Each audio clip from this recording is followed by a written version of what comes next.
Olá, meu nome é Ricardo Augusto e, sob a orientação do professor Alexander Pinzul, estou realizando um estudo de geometria riemanniana e relatividade geral no exemplo das geometrias de De Sitter e anti-De Sitter.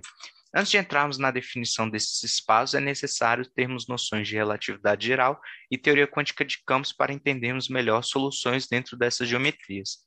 Dentro da relatividade geral, definimos a ação gravitacional e a ação de matéria, juntamente com essas condições, para chegarmos à clássica equação de Einstein. E as geometrias de Sitter e anti-de Sitter são soluções dessa equação de campo com várias aplicações dentro da física. Dentro da teoria quântica de campos, definimos essa ação juntamente com a condição da variação da ação seno zero e chegamos à equação de Klein-Gordon. O produto interno entre dois campos é definido dessa forma e escolhemos os modos que são soluções da equação de Klein-Gordon dessa maneira para que satisfaçam essa condição de normalização. Quantizamos esses campos tratando eles como operadores que satisfazem essas relações de comutação entre os campos e os seus momentos canônicos conjugados. Podemos identificar funções de Green da equação de onda a valores esperados de vácuo de vários operadores de campo livre. Alguns valores importantes são dados pelos comutadores e anticomutadores dos campos. Podemos também pegar essas funções e separar ela entre a sua parte de frequência positiva e frequência negativa e chamamos essas funções de Wightman. O espaço de De Sitter é definido como um espaço com curvatura constante positiva e topologia R1 cartesiana S3, representado por esse hiperboloide imerso em um espaço de Minkowski com 5 dimensões com essa métrica. Utilizando essas coordenadas, temos esse elemento de linha, podemos definir o tempo conforme dessa maneira, para que o nosso elemento de linha se torne igual à equação 17, mostrando que essa parte do espaço de De Sitter é conforme a uma parte do espaço de Minkowski.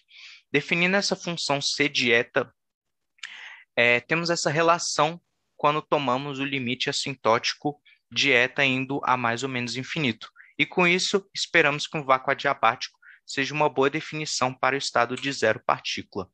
Para definirmos esse estado de vácuo, é necessário que os modos eles sejam iguais aos modos adiabáticos, sempre que essa relação for grande em comparação a C ponto sobre C.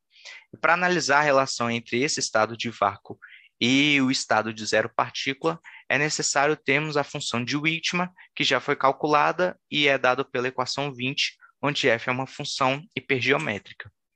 O espaço anti-de Sitter é um espaço com curvatura constante negativa e topologia R3 cartesiano S1.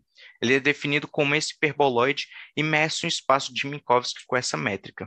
No espaço de anti-de Sitter, alguns problemas surgem. Um deles é o fato de que as curvas tipo tempo são fechadas, causando problemas de causalidade. Para solucionar isso, a gente pega a parte S1 da topologia e abre ela obtendo o R1, que é a sua cobertura universal, fazendo que a topologia se torne a R4, que é simplesmente conexa. Um outro problema é que esse espaço ele não é geodesicamente convexo, o que significa que as funções de Green elas não são funções apenas das distâncias geodésicas, mas de um parâmetro U definido dessa forma e que assume esses valores nesses intervalos. Em espaços curvos, a equação de Klein-Gordon se torna dessa forma, que é a equação que buscamos resolver. Analisando esse terceiro intervalo, que as distâncias geodésicas são indefinidas, uma pergunta surge, é que se as funções de Green elas são necessariamente zeros nessa região. E para analisar isso, a gente precisa do propagador de Feynman e nele aparecem as funções de Legendre, e elas possuem singularidades nos pontos U igual a mais ou menos 1 e possuem um corte de ramificação entre os pontos de singularidade. Podemos mostrar que essas funções elas podem ser estendidas para a parte real, definida nesse intervalo, e com isso a gente pode conectar essas regiões do espaço anti-de Sitter ao ponto de fonte por meio de geodésicas tipo tempo. O espaço de Sitter, ele possui um infinito tipo espaço para curvas tipo tempo e tipo vazias. E com isso, ele vai ser encontrado em trabalhos relacionados à cosmologia, em estudos do começo do universo, em espaços assintoticamente de Sitter.